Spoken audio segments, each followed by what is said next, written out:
Sherlock Holmes de Arthur Conan Doyle. Hoy presentamos un relato de las memorias de Sherlock Holmes. Si disfrutas de la intriga y el ingenio deductivo, te agradezco tu like y tus comentarios. Saludos, y que lo disfrutes. Estrella de plata. Estoy viendo, Watson, que no tendré más remedio que ir, me dijo Holmes cierta mañana, cuando estábamos desayunando juntos. ¿Ir? ¿A dónde? A Dartmoor, a King's Pyland. No me sorprendió. A decir verdad, lo único que me sorprendía era que no se encontrase ya mezclado en aquel suceso extraordinario, que constituía el único tema de conversación de un extremo a otro de toda la superficie de Inglaterra. Mi compañero se había pasado un día entero yendo y viniendo por la habitación, con la barbilla caída sobre el pecho y el ceño contraído, cargando una y otra vez su pipa del tabaco negro más fuerte, sordo por completo a todas mis preguntas y comentarios. Nuestro vendedor de periódicos nos iba enviando las ediciones de todos los periódicos a medida que salían, pero Holmes los tiraba a un rincón después de haberles echado una ojeada. Sin embargo, a pesar de su silencio, yo sabía perfectamente cuál era el tema de sus cavilaciones. Solo había un problema pendiente de la opinión pública que podía mantener en vilo su capacidad de análisis, y ese problema era el de la extraordinaria desaparición del caballo favorito para la Copa Wessex y del trágico asesinato de su entrenador.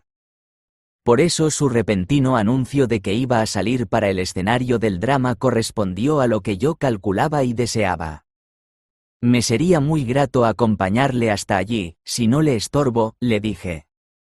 Me haría usted un gran favor viniendo conmigo, querido Watson.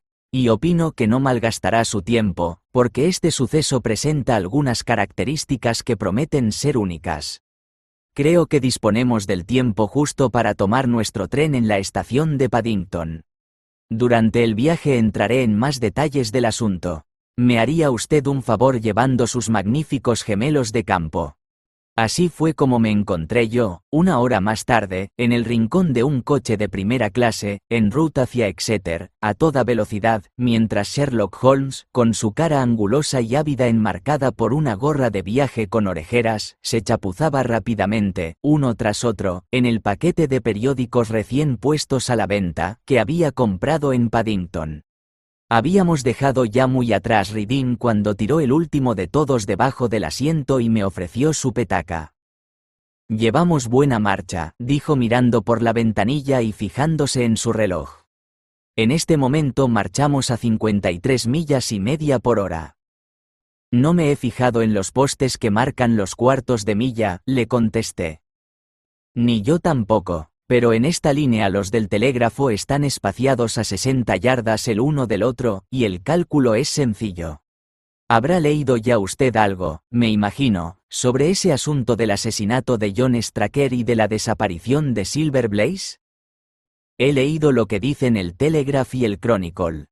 Es este uno de los casos en que el razonador debe ejercitar su destreza en tamizar los hechos conocidos en busca de detalles, más bien que en descubrir hechos nuevos. Ha sido esta una tragedia tan fuera de lo corriente, tan completa y de tanta importancia personal para muchísima gente, que nos vemos sufriendo de plétora de inferencias, conjeturas e hipótesis. Lo difícil aquí es desprender el esqueleto de los hechos absolutos e indiscutibles, de todo lo que no son sino arrequibes de teorizantes y de reporteros. Acto continuo, bien afirmados sobre esta sólida base, nuestra obligación consiste en ver qué consecuencias se pueden sacar y cuáles son los puntos especiales que constituyen el eje de todo el misterio. El martes por la tarde recibí sendos telegramas del coronel Ross, propietario del caballo, y del inspector Gregory, que está investigando el caso. En ambos se pedía mi colaboración. «Martes por la tarde», exclamé yo, «y estamos a jueves por la mañana. ¿Por qué no fue usted ayer?» «Pues porque cometí una torpeza, mi querido Watson, y me temo que esto me ocurre con mucha mayor frecuencia de lo que creerán quienes solo me conocen por las memorias que usted ha escrito. La verdad es que me pareció imposible que el caballo más conocido de Inglaterra pudiera permanecer oculto mucho tiempo, especialmente en una región tan escasamente poblada como esta del norte de Dartmoor. Ayer estuve esperando de una hora a otra la noticia de que había sido encontrado, y de que su secuestrador era el asesino de John Straker. Sin embargo, al amanecer otro día y encontrarme con que nada se había hecho, fuera de la detención del joven Fitzroy Simpson, comprendí que era hora de que yo entrase en actividad.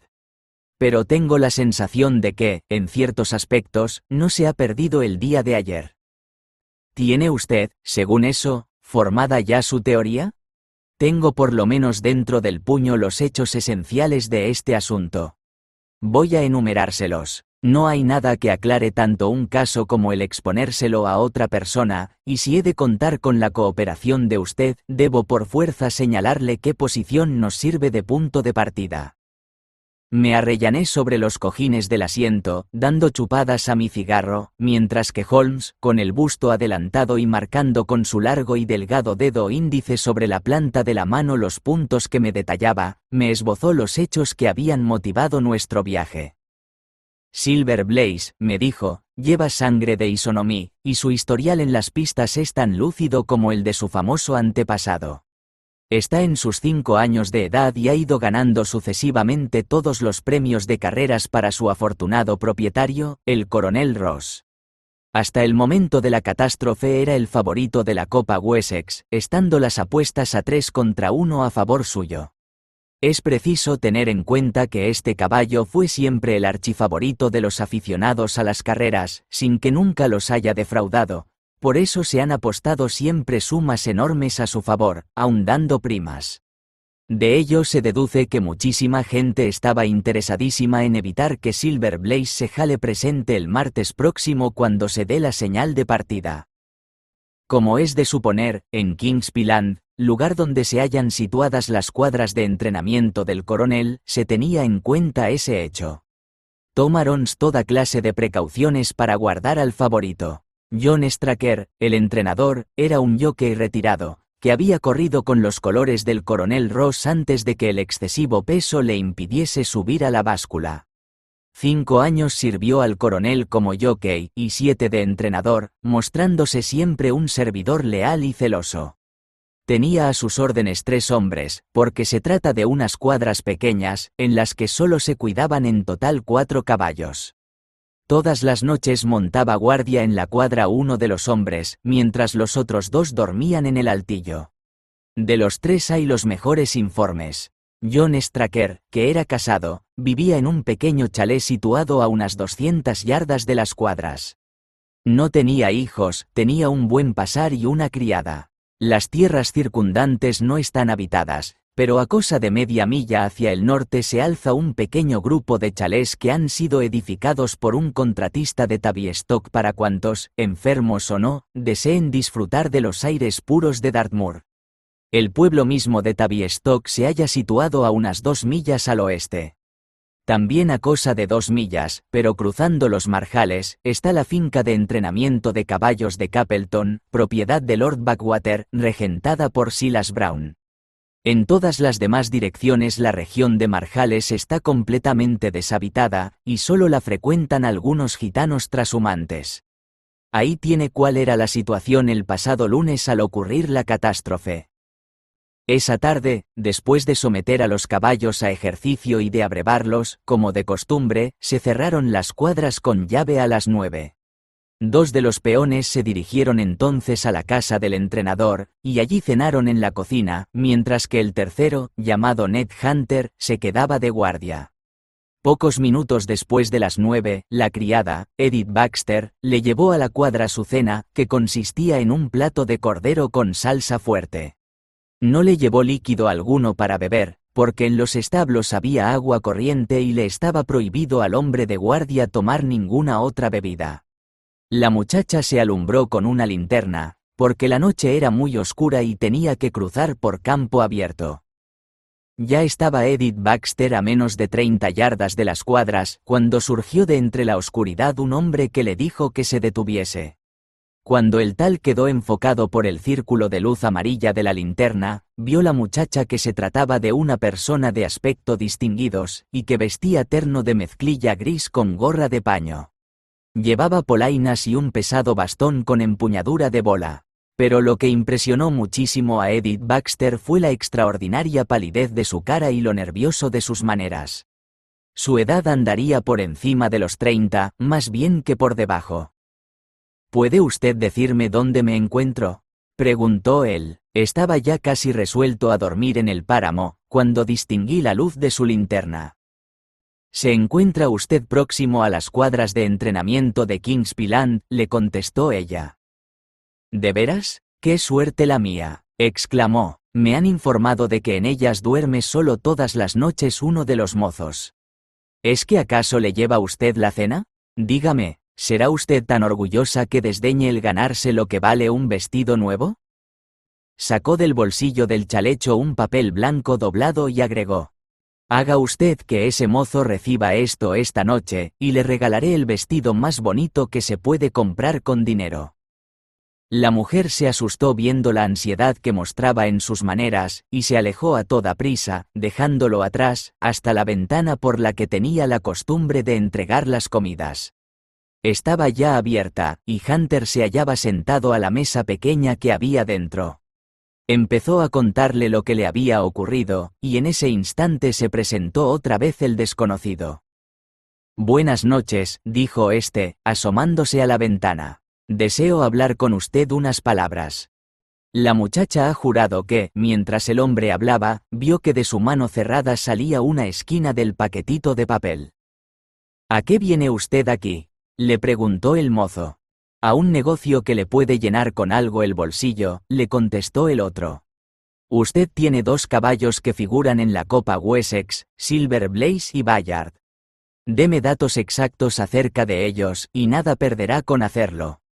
Es cierto que, a igualdad de peso, Bayard podría darle al otro 100 yardas de ventaja en las 1200, y que la gente de estas cuadras ha apostado su dinero a su favor». «De modo que es usted uno de esos condenados individuos que venden informes para las carreras», exclamó el mozo de cuadra. «Le voy a enseñar de qué manera les servimos en Kingsland». Se puso en pie y echó a correr hacia donde estaba el perro, para soltarlo. La muchacha escapó a la casa, pero durante su carrera se volvió para mirar, y vio que el desconocido estaba apoyado en la ventana.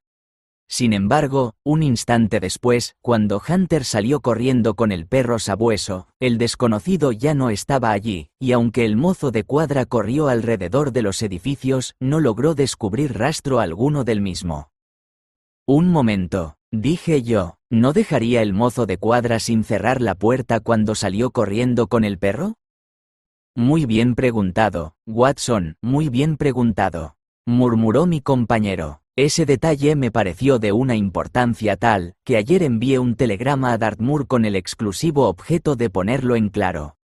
El mozo cerró con llave la puerta antes de alejarse. «Puedo agregar que la ventana no tiene anchura suficiente para que pase por ella un hombre». Hunter esperó a que volviesen los otros mozos de cuadra, y entonces envió un mensaje al entrenador, enterándole de lo ocurrido. Straker se sobresaltó al escuchar el relato, aunque, por lo visto, no se dio cuenta exacta de su verdadero alcance. Sin embargo, quedó vagamente impresionado, y cuando la señora Straker se despertó, a la 1 de la madrugada, vio que su marido se estaba vistiendo. Contestando a las preguntas de la mujer, le dijo que no podía dormir porque se sentía intranquilo acerca de los caballos, y que tenía el propósito de ir hasta las cuadras para ver si todo seguía bien. Ella le suplicó que no saliese de casa, porque estaba oyendo el tamborileo de la lluvia en las ventanas, pero no obstante las súplicas de la mujer, el marido se echó encima su amplio impermeable y abandonó la casa.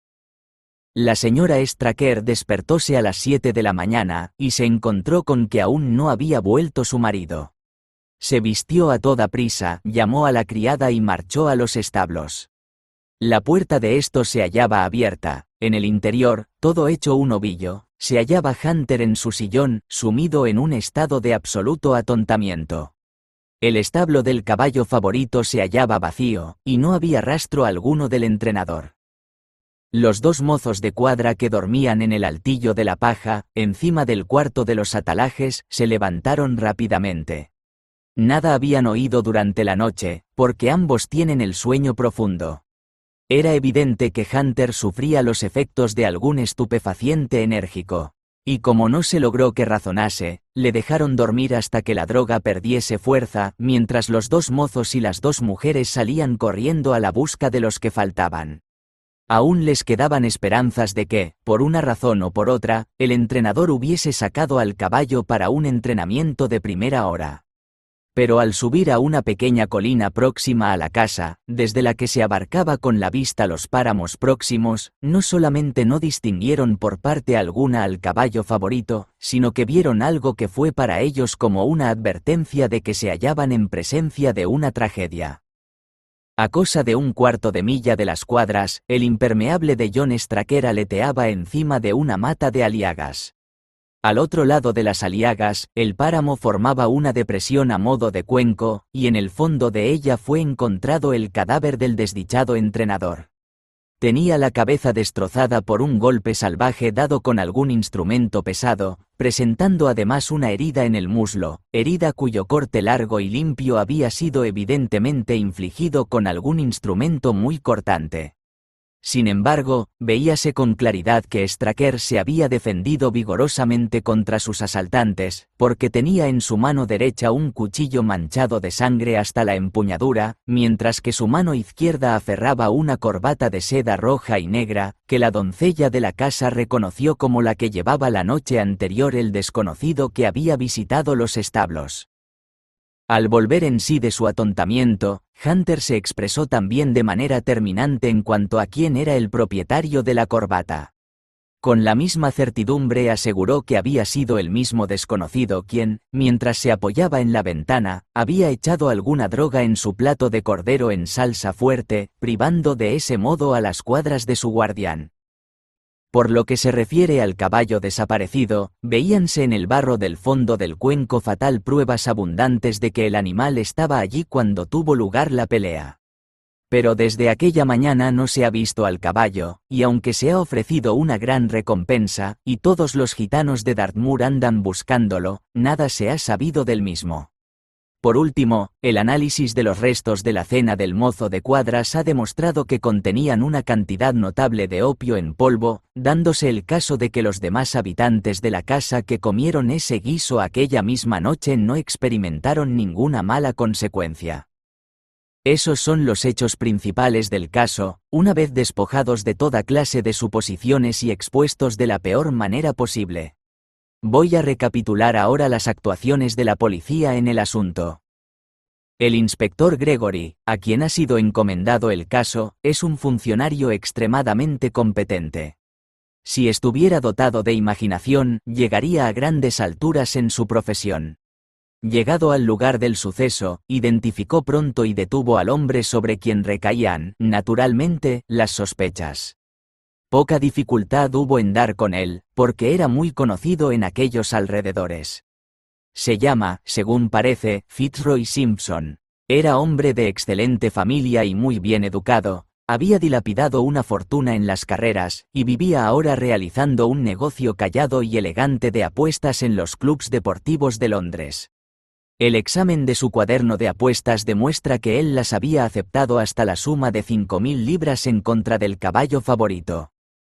Al ser detenido, hizo espontáneamente la declaración de que había venido a Dartmoor con la esperanza de conseguir algunos informes acerca de los caballos de la cuadra de Kingsland, y también acerca de Desborough, segundo favorito, que está al cuidado de Silas Brown, en las cuadras de Capleton. No intentó negar que había actuado la noche anterior en la forma que se ha descrito, pero afirmó que no llevaba ningún propósito siniestro, y que su único deseo era obtener datos de primera mano. Al mostrársele la corbata se puso muy pálido, y no pudo, en manera alguna, explicar cómo era posible que estuviese en la mano del hombre asesinado. Sus ropas húmedas demostraban que la noche anterior había estado a la intemperie durante la tormenta, y su bastón, que es de los que llaman abogado de Penang, relleno de plomo, era un arma que bien podía, descargando con el mismo repetidos golpes, haber causado las heridas terribles a que había sucumbido el entrenador.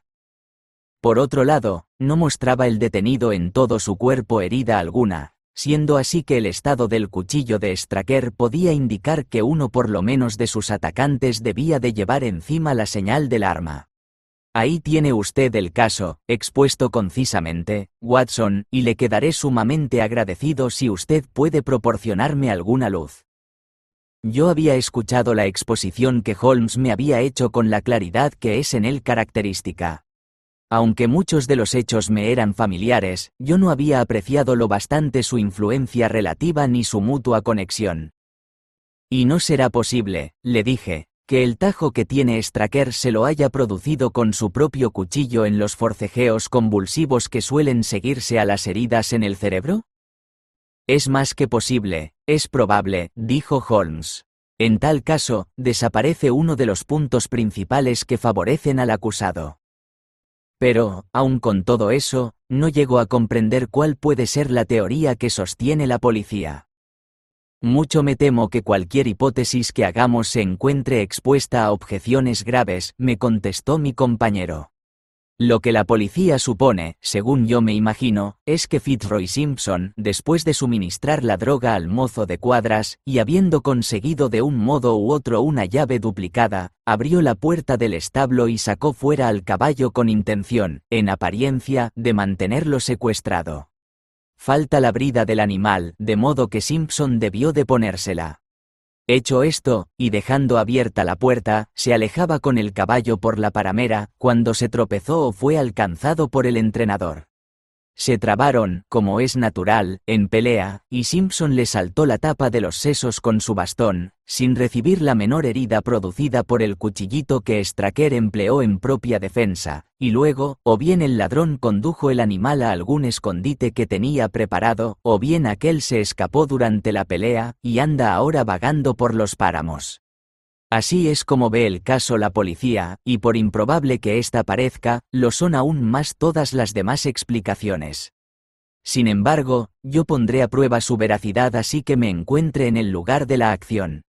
Hasta entonces, no veo que podamos adelantar mucho más de la posición en que estamos. Iba ya vencida la tarde cuando llegamos a la pequeña población de Tavistock, situada, como la protuberancia de un escudo, en el centro de la amplia circunferencia de Dartmoor.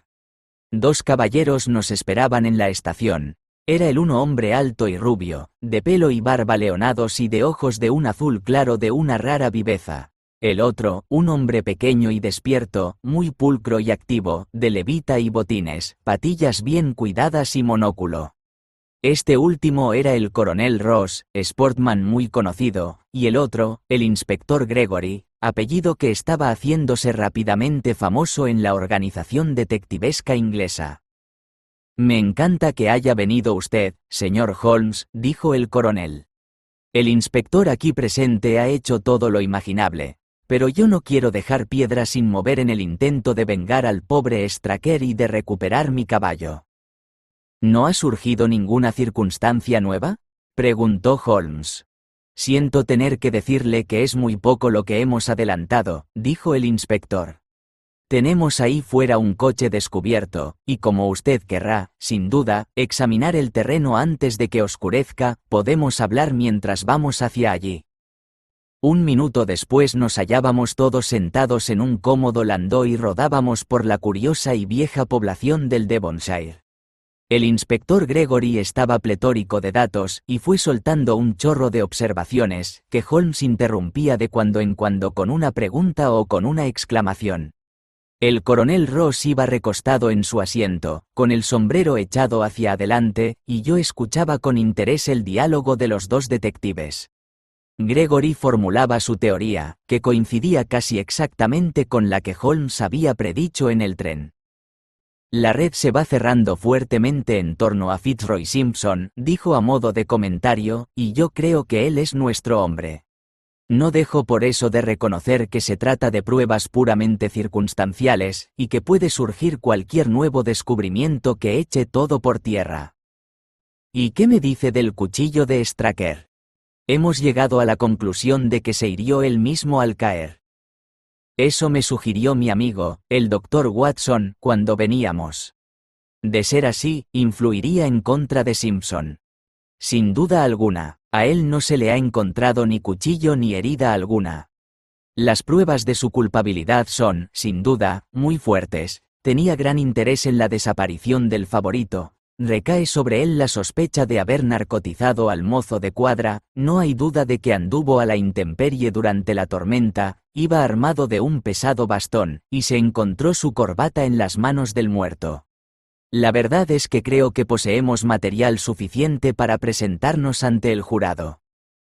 Holmes movió negativamente la cabeza y dijo: un defensor hábil lo haría todo pedazos.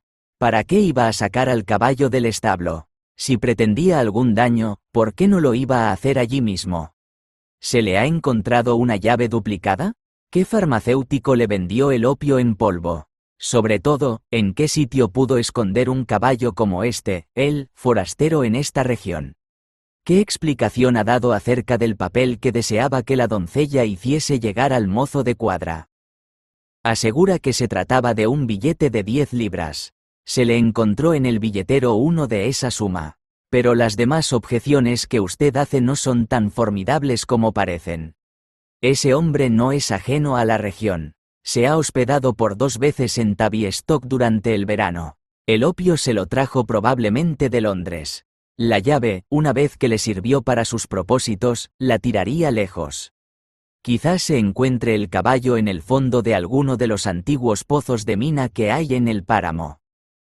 ¿Y qué me dice a propósito de la corbata? Confiesa que es suya, y afirma que la perdió. Pero ha surgido en el caso un factor nuevo, que quizá explique el que sacara al caballo del establo. Holmes aguzó los oídos. Hemos encontrado huellas que demuestran que la noche del lunes acampó una cuadrilla de gitanos a 1 milla del sitio en donde tuvo lugar el asesinato. Los gitanos habían desaparecido el martes. Ahora bien, partiendo del supuesto de que entre los gitanos y Simpson existía alguna clase de concierto, no podría ser que cuando fue alcanzado llevase el caballo a los gitanos, y no podría ser que lo tuviesen estos. Desde luego que cabe en lo posible. Se está explorando el páramo en busca de estos gitanos. He hecho revisar también todas las cuadras y edificios aislados en Tavistock, en un radio de 10 millas. Tengo entendido que muy cerca de allí hay otras cuadras de entrenamiento. Sí, y es ese un factor que no debemos menospreciar en modo alguno. Como su caballo Desborough es el segundo en las apuestas, tenían interés en la desaparición del favorito. Se sabe que Silas Brown, el entrenador, lleva apostadas importantes cantidades en la prueba, y no era, ni mucho menos, amigo del pobre Straker. Sin embargo, hemos registrado las cuadras, sin encontrar nada que pueda relacionarlo con los sucesos. ¿Tampoco se ha descubierto nada que relacione a este Simpson con los intereses de las cuadras de Capleton? Absolutamente nada. Holmes se recostó en el respaldo, y la conversación cesó. Unos minutos después nuestro cochero hizo alto junto a un lindo chalet de ladrillo rojo, de aleros salientes, que se alzaba junto a la carretera. A cierta distancia, después de cruzar un prado, veíase un largo edificio anexo de tejas grises. En todas las demás direcciones el páramo, de suaves ondulaciones y bronceado por los helechos en trance de mustiarse, dilatábase hasta la línea del horizonte, sin más interrupción que los campanarios de Tavistock y un racimo de casas, allá hacia el oeste, que señalaba la situación de las cuadras de Capleton.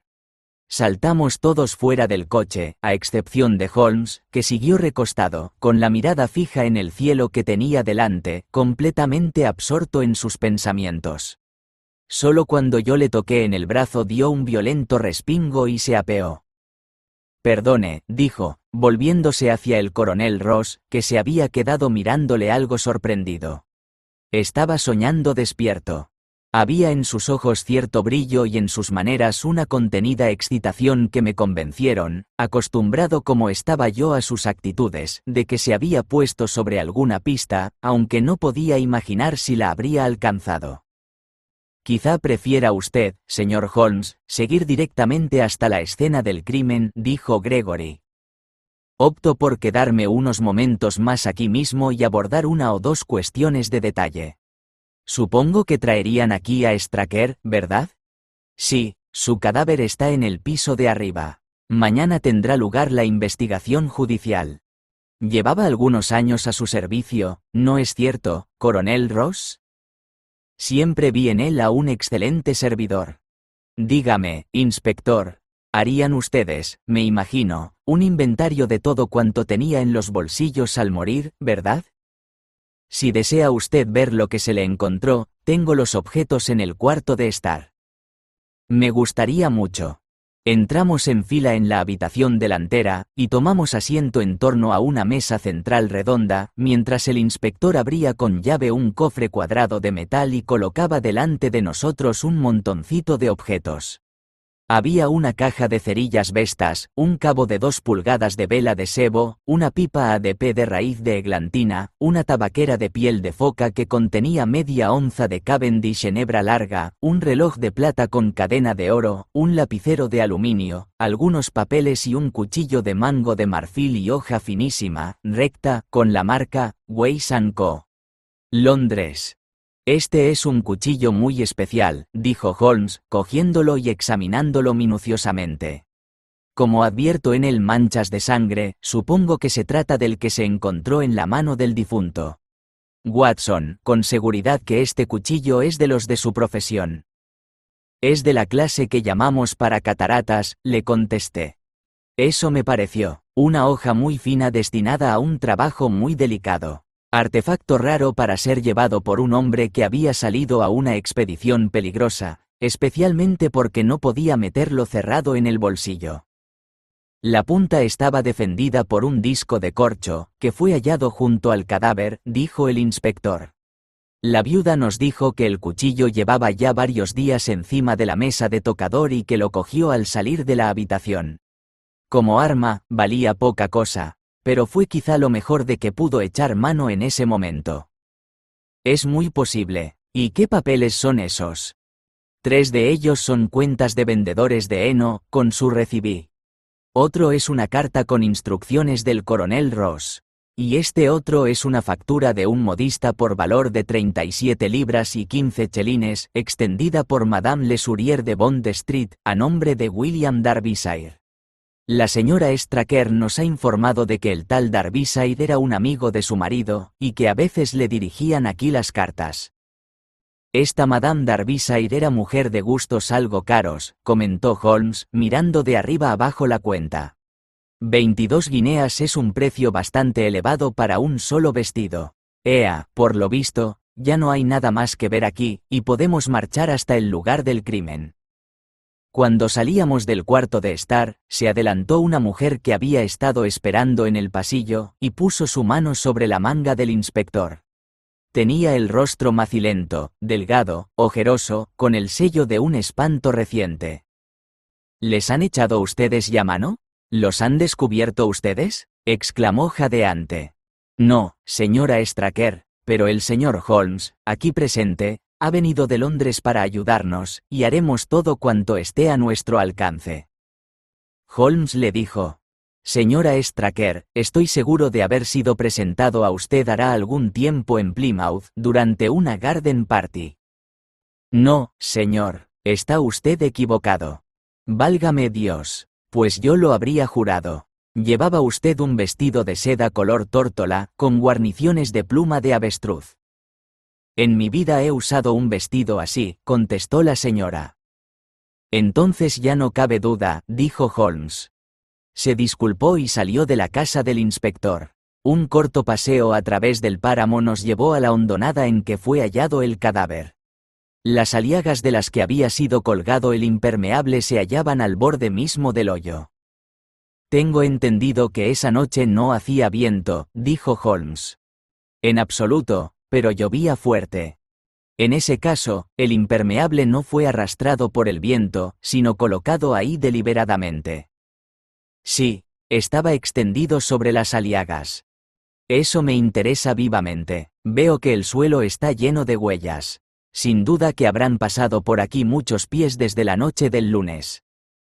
Colocamos aquí al lado un trozo de estera, y ninguno de nosotros pisó fuera de ella.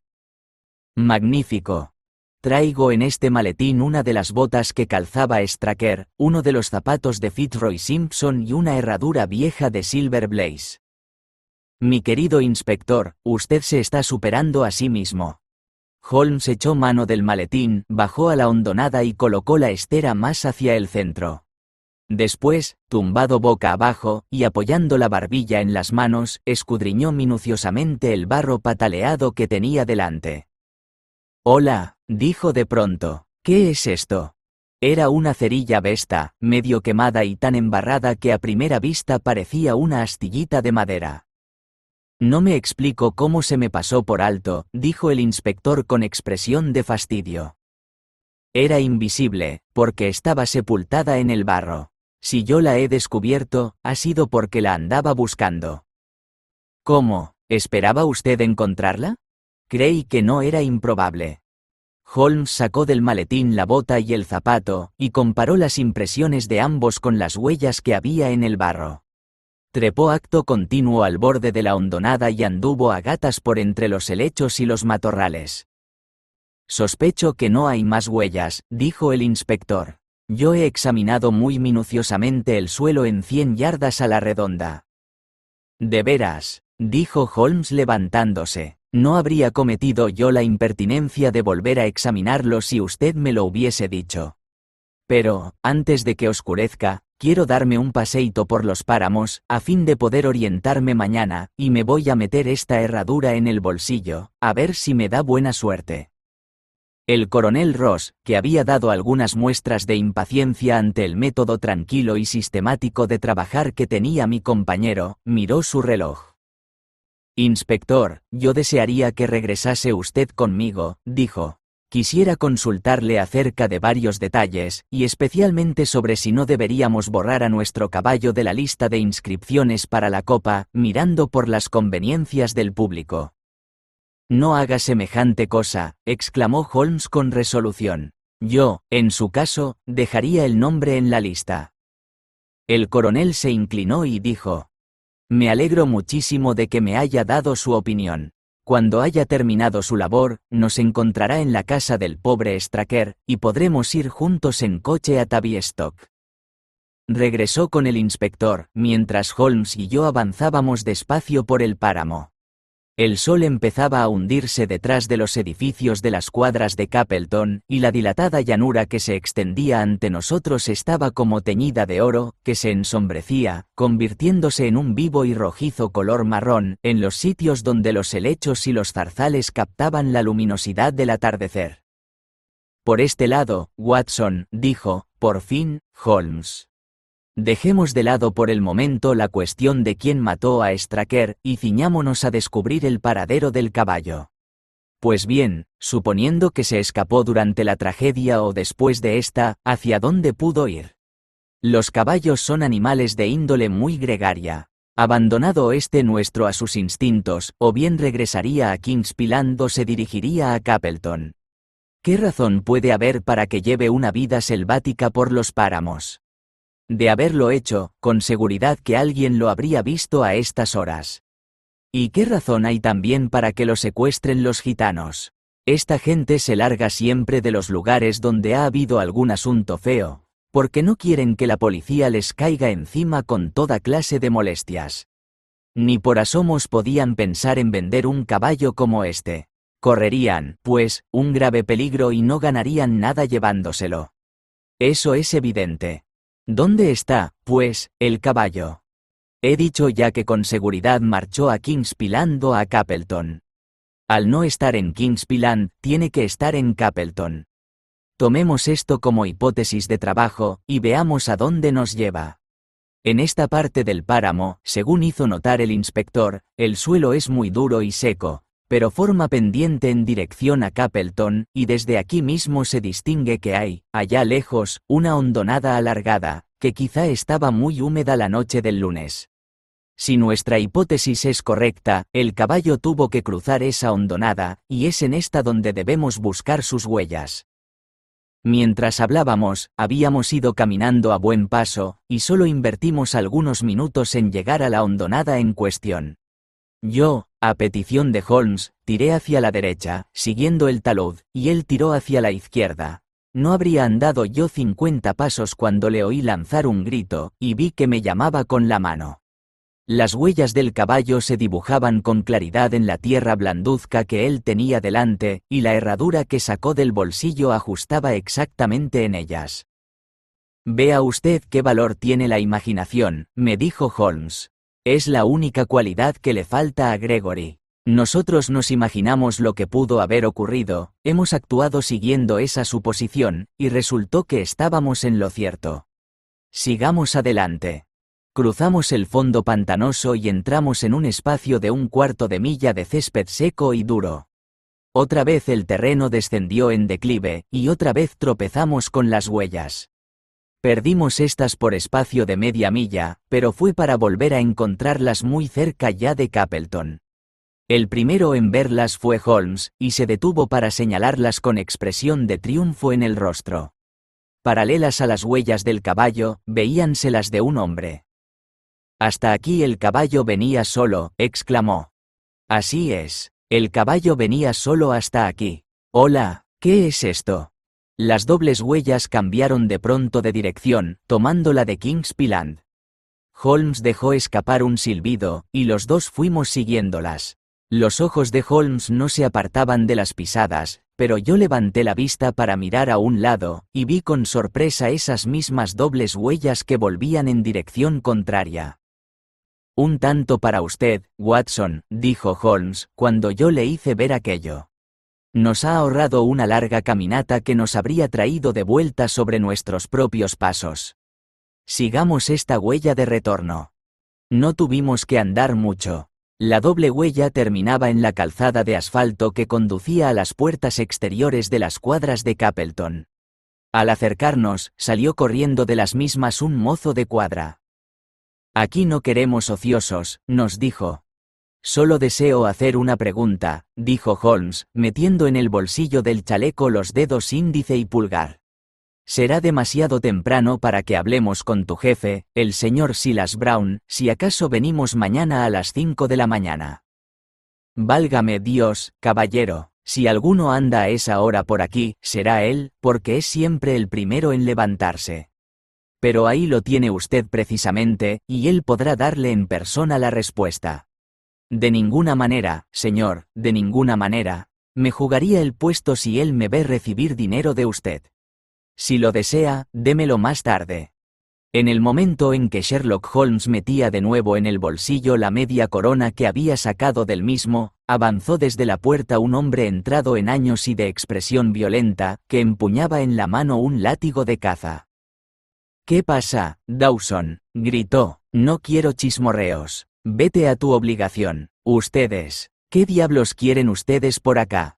«Hablar 10 minutos con usted, mi buen señor», le contestó Holmes con la más meliflua de las voces. «No tengo tiempo para hablar con todos los ociosos que aquí se presentan. Lárguense, si no quieren salir perseguidos por un perro». Holmes se inclinó hacia adelante y cuchicheó algo al oído del entrenador. Este dio un respingo y se sonrojó hasta las sienes. «Eso es un embuste», gritó, «un embuste infernal». «Perfectamente. Pero ¿quiere que discutamos acerca de ello en público, o prefiere que lo hagamos en la sala de su casa?». «Bueno, venga conmigo, si así lo desea». Holmes se sonrió y me dijo: «No le haré esperar más que unos minutos, Watson. Ea, señor Brown, estoy a su disposición». Antes de que Holmes y el entrenador reapareciesen pasaron sus buenos 20 minutos, y los tonos rojos se habían ido desvaneciendo hasta convertirse en grises. Jamás he visto cambio igual al que había tenido lugar en Silas Brown durante tan breve plazo. El color de su cara era cadavérico, brillaban sobre sus cejas gotitas de sudor, y le temblaban las manos de tal manera que el látigo de caza se agitaba lo mismo que una rama sacudida por el viento. Sus maneras valentonas y avasalladoras habían desaparecido por completo, y avanzaba al costado de mi compañero con las mismas muestras de zalamería de un perro a su amo.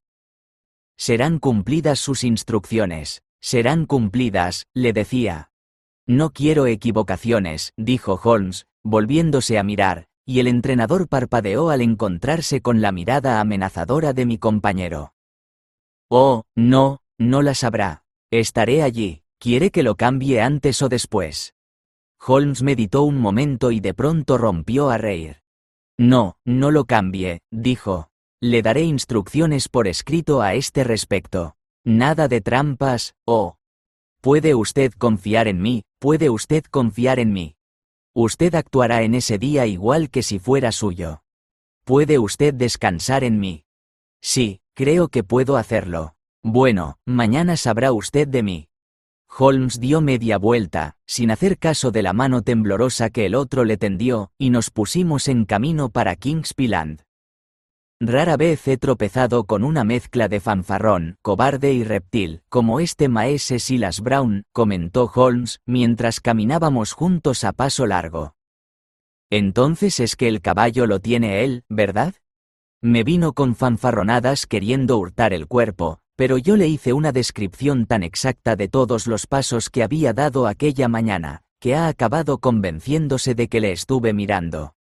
Usted, como es natural, se fijaría en que la puntera de las huellas tenía una forma cuadrada muy especial, y también se fijaría en que las de sus botas correspondían exactamente a la de las huellas. Además, como es natural, ningún subalterno se habría atrevido a semejante cosa. Le fui relatando cómo él, al levantarse el primero, según tenía por costumbre, vio que por el páramo vagaba un caballo solitario, que se dirigió hasta el lugar en que estaba el animal, y que reconoció con asombro, por la mancha blanca de la frente que dio al caballo favorito su nombre, que la casualidad ponía en sus manos el único caballo capaz de vencer al otro, por el que él había apostado su dinero. Acto continuo, le conté que su primer impulso había sido devolverlo a Kingsby Land, pero que el demonio le había hecho ver cómo podía ocultar el caballo hasta después de la carrera, y que entonces había vuelto sobre sus pasos y lo había escondido en Capleton. Al oír cómo yo le contaba todos los detalles, se dio por vencido, y solo pensó ya en salvar la piel.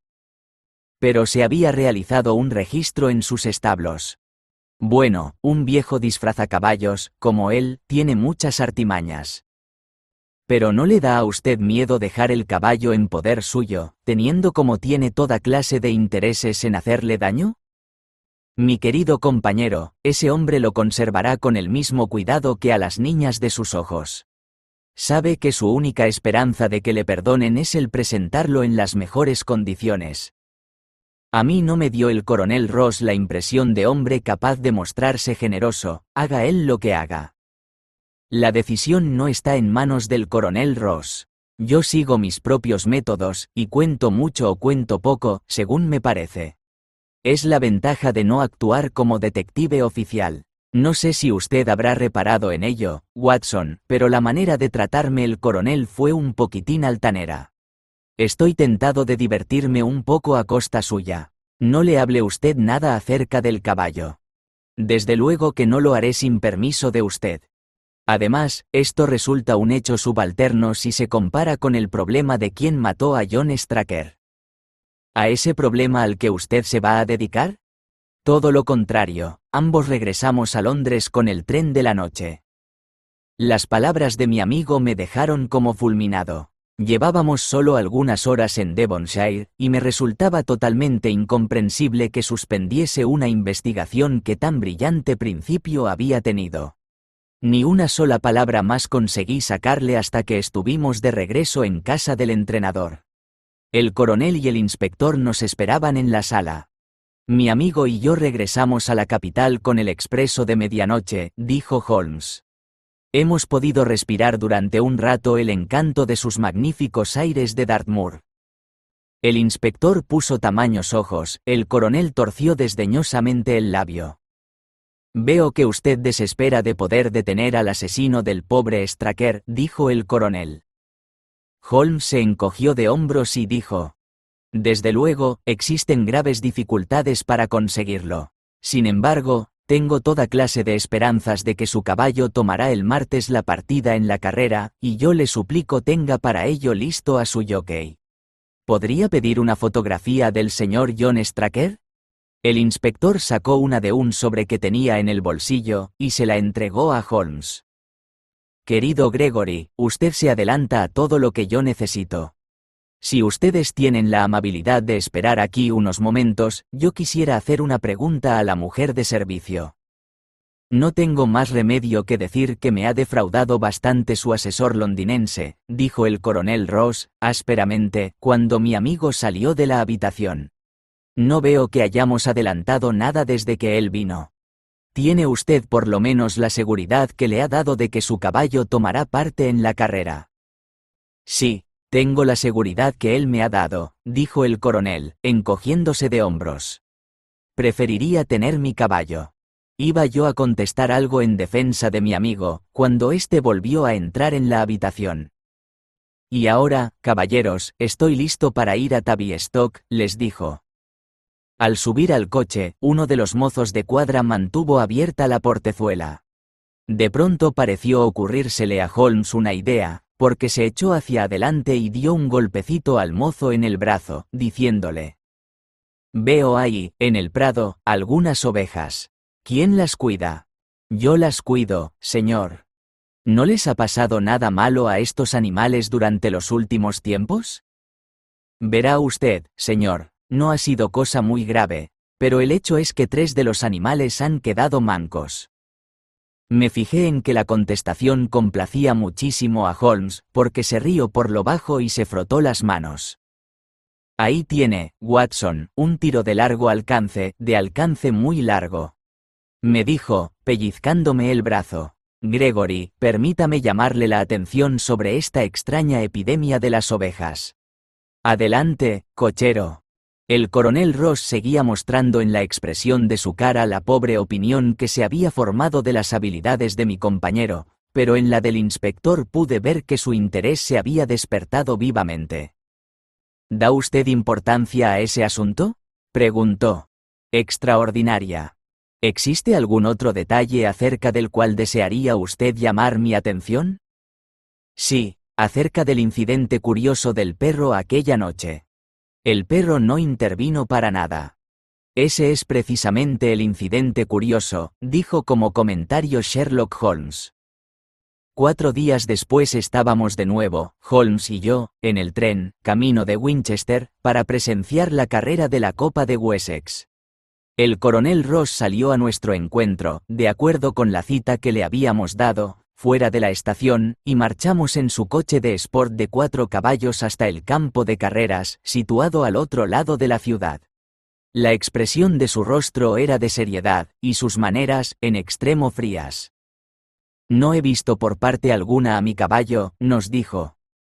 «¿Será usted capaz de conocerlo si lo ve, no es así?», le preguntó Holmes.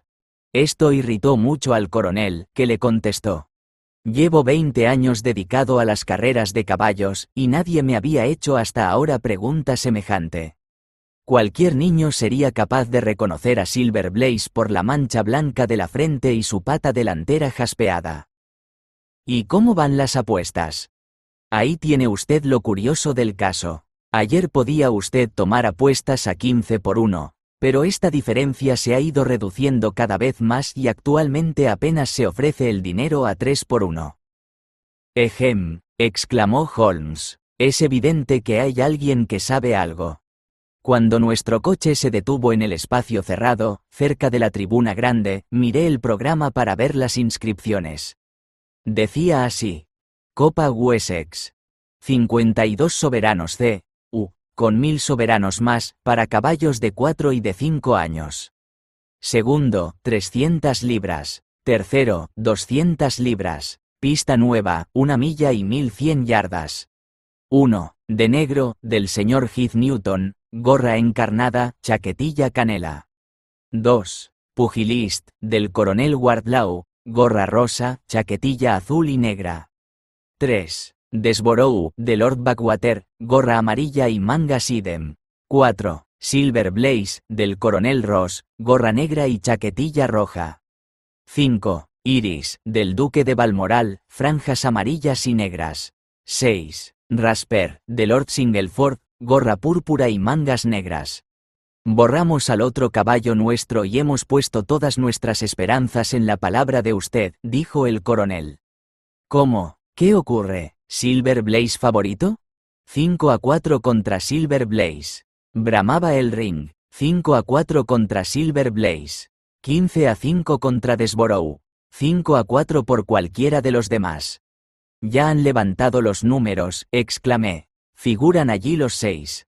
Los 6. Entonces es que mi caballo corre, exclamó el coronel, presa de gran excitación. Pero yo no lo veo. Mis colores no han pasado. Solo han pasado hasta ahora 5 caballos. Será ese que viene ahí. Mientras yo hablaba, salió del pesaje un fuerte caballo bayo y cruzó por delante de nosotros al trotecito, llevando a sus espaldas los bien conocidos colores negro y rojo del coronel. «Ese no es mi caballo», gritó el propietario. «Ese animal no tiene en el cuerpo un solo cabello blanco. ¿Qué es lo que usted ha hecho, señor Holmes?»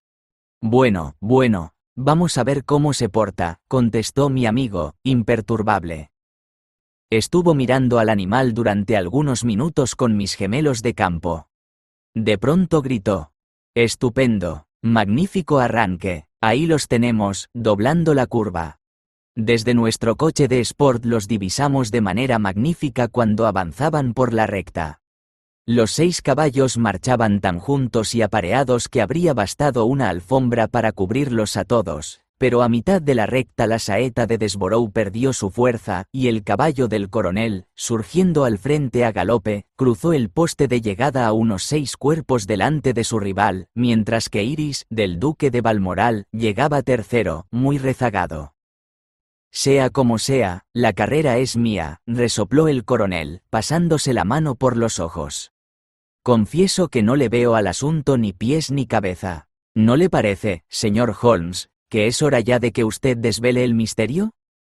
«Desde luego, coronel, lo sabrá usted todo. Vamos juntos a echar un vistazo al caballo. Aquí lo tenemos», agregó cuando penetrábamos en el pesaje, recinto al que solo tienen acceso los propietarios y sus amigos. «No tiene usted sino lavarle la cara y la pata con alcohol vínico, y verá cómo se trata del mismo querido Silver Blaze de siempre. Me deja usted sin aliento. Me lo encontré en poder de un simulador, y me tomé la libertad de hacerle correr tal y como me fue enviado. Mi querido señor, ha hecho usted prodigios. El aspecto del caballo es muy bueno. En su vida corrió mejor. Le debo a usted 1000 excusas por haber puesto en duda su habilidad. Me ha hecho un gran favor recuperando mi caballo. Me lo haría usted todavía mayor si pudiera echarle el guante al asesino de John Straker». «Lo hice ya», contestó con tranquilidad Holmes. El coronel y yo le miramos atónitos. «¿Que le ha echado usted el guante? ¿Y dónde está?» «Está aquí». «¿Aquí? ¿Dónde?» «En este instante está en mi compañía». El coronel se puso colorado e irritado, y dijo: «Señor Holmes, confieso cumplidamente que he contraído obligaciones con usted, pero eso que ha dicho tengo que mirarlo o como un mal chiste o como un insulto».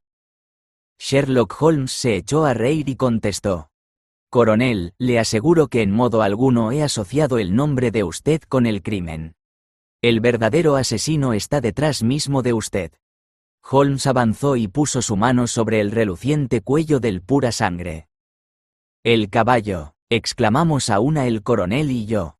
«Sí, el caballo. Quizá aminore su culpabilidad si les digo que lo hizo en defensa propia, y que John Straker era un hombre totalmente indigno de la confianza de usted. Pero ahí suena la campana, y como yo me propongo ganar algún dinerillo en la próxima carrera, diferiré una explicación más extensa para otro momento más adecuado». Aquella noche, al regresar en tren a Londres, dispusimos del rincón de un pullman para nosotros solos. Creo que el viaje fue tan breve para el coronel Ross como para mí, porque lo pasamos escuchando el relato que nuestro compañero nos hizo de lo ocurrido en las cuadras de entrenamiento de Dartmoor, el lunes por la noche, y de los medios de que se valió para aclararlo. «Confieso», nos dijo, «que todas las hipótesis que yo había formado a base de las noticias de los periódicos resultaron completamente equivocadas. Sin embargo, había en esos relatos determinadas indicaciones de no haber estado sobrecargadas con otros detalles que ocultaron su verdadero significado. Marché a Devonshire convencido de que Fitzroy Simpson era el verdadero culpable, aunque, como es natural, me daba cuenta de que las pruebas contra él no eran, ni mucho menos, completas. Mientras íbamos en coche, y cuando ya estábamos a punto de llegar a la casa del entrenador, se me ocurrió de pronto lo inmensamente significativo del cordero en salsa fuerte. Quizá ustedes recuerden que yo estaba distraído, y que me quedé sentado cuando ya ustedes se apeaban. En ese instante me asombraba, en mi mente, de que hubiera yo podido pasar por alto una pista tan clara. Pues yo, dijo el coronel, confieso que ni aun ahora comprendo en qué puede servirnos. Fue el primer eslabón de mi cadena de razonamientos. El opio en polvo no es, en modo alguno, una sustancia insípida. Su sabor no es desagradable, pero sí perceptible. De haberlo mezclado con cualquier otro plato, la persona que lo hubiese comido lo habría descubierto sin la menor duda, y es probable que no hubiese seguido comiendo. La salsa fuerte era exactamente el medio de disimular ese sabor. Este hombre desconocido, Fitzroy Simpson, no podía en modo alguno haber influido con la familia del entrenador para que se sirviese aquella noche esa clase de salsa, y llegaría a coincidencia monstruosa el suponer que ese hombre había ido, provisto de opio en polvo, la noche misma en que comían un plato capaz de disimular su sabor. Semejante caso no cabe en el pensamiento. Por consiguiente, Simpson queda eliminado del caso, y nuestra atención se centra sobre Straker y su esposa, que son las dos personas de cuya voluntad ha podido depender el que esa noche se haya cenado en aquella casa cordero con salsa fuerte. El opio fue echado después que se apartó la porción destinada al mozo de cuadra que hacía la guarda, porque los demás de la casa comieron el mismo plato sin que sufrieran malas consecuencias. ¿Quién, pues, de los dos tuvo acceso al plato sin que la criada le viera? Antes de decidir esta cuestión, había yo comprendido todo el significado que tenía el silencio del perro, porque siempre ocurre que una deducción exacta sugiere otras. Por el incidente de Simpson me había enterado de que en la casa tenían un perro, y, sin embargo, ese perro no había ladrado con fuerza suficiente para despertar a los dos mozos que dormían en el altillo, a pesar de que alguien había entrado y se había llevado un caballo. Era evidente que el visitante nocturno era persona a la que el perro conocía mucho. Yo estaba convencido ya, o casi convencido, de que John Straker había ido a las cuadras en lo más profundo de la noche y había sacado de ellas a Silver Blaze. ¿Con qué finalidad? Sin duda alguna que con una finalidad turbia, porque, de otro modo, ¿para qué iba a suministrar una droga estupefaciente a su propio mozo de cuadras? Pero yo no atinaba con qué finalidad podía haberlo hecho. Antes de ahora se han dado casos de entrenadores que han ganado importantes sumas de dinero apostando contra sus propios caballos, por medio de agentes y recurriendo a fraudes para impedirles luego que ganasen la carrera.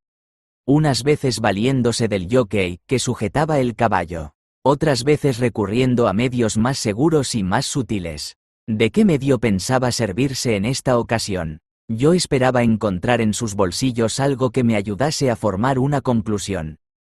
Eso fue lo que ocurrió. Seguramente que ustedes no han olvidado el extraño cuchillo que se encontró en la mano del difunto, un cuchillo que ningún hombre en su sano juicio habría elegido para arma.